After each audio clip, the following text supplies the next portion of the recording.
आ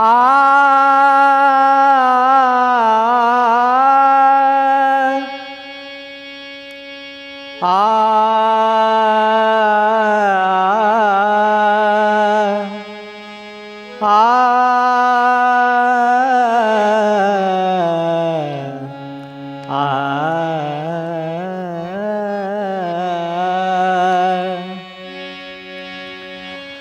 अब की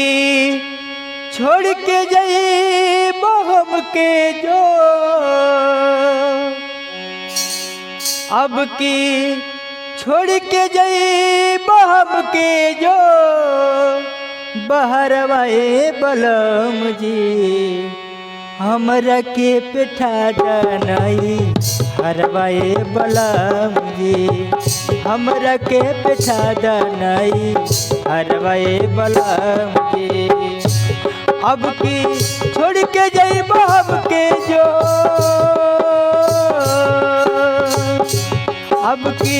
छोड़ के जाई बहम के जो बहरवाए बलम जी हमरा के पिठा डनाई हरवाए बलम जी हमरा के पिठा डनाई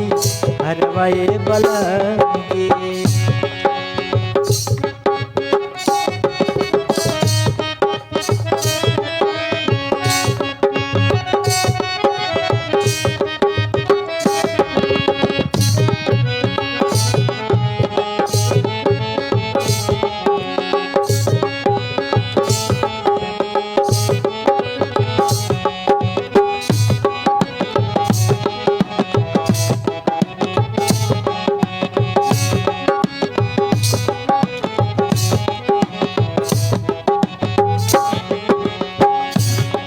राकेश भैया औरतिया कहतिया रहे के अकेले रहे काहे कैला गवना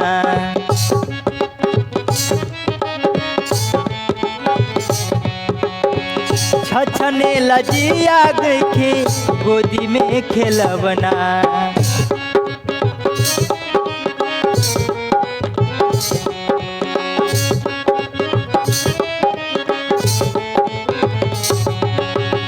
रहे के अकेले रहे काहे कैला गवना छछने लजिया लइके गोदी में खेलवना। और का कहतिया नाव कौआ कनी धैला नाव कौआ कनी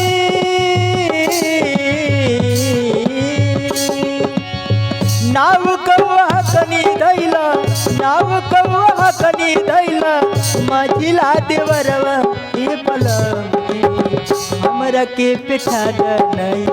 हरवाए बलम जी हमरा के पिठा डनाई हरवाए बलम जी।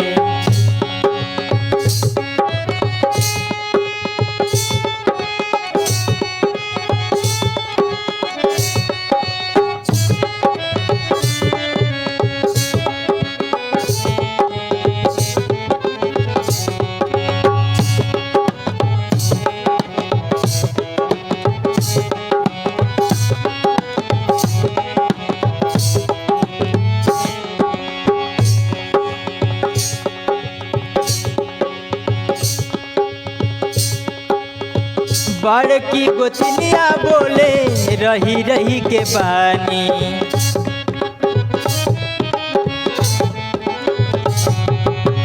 कही के बजनिया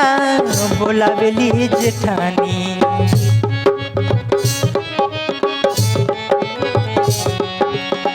छोटकी गोतनिया बोले रही रही के बानी कही के बजनिया बोलावेली जेठानी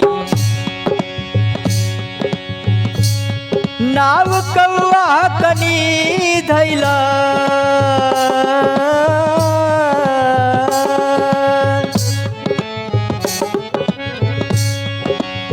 नाव कौआ कनी धैला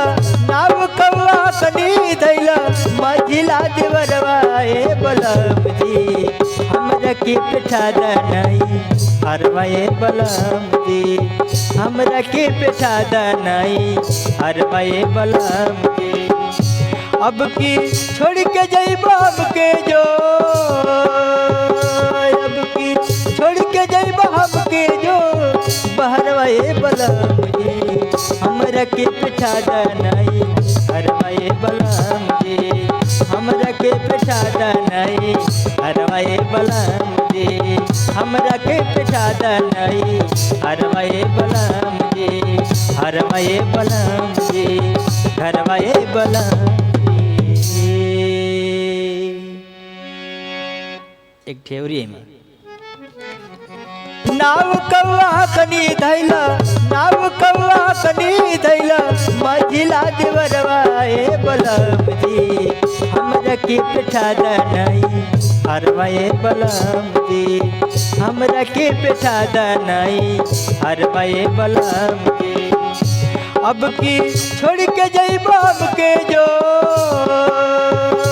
अब की छोड़ के जाइब हमके जो बहरवाए बलम जी, हमरा के बैठा दनाई हरवाए बलम जी, हमरा के बैठा दनाई हरवाए बलम जी, हमरा के बैठा दनाई हरवाए बलम जी, हरवाए बलम जी, हरवाए बलम।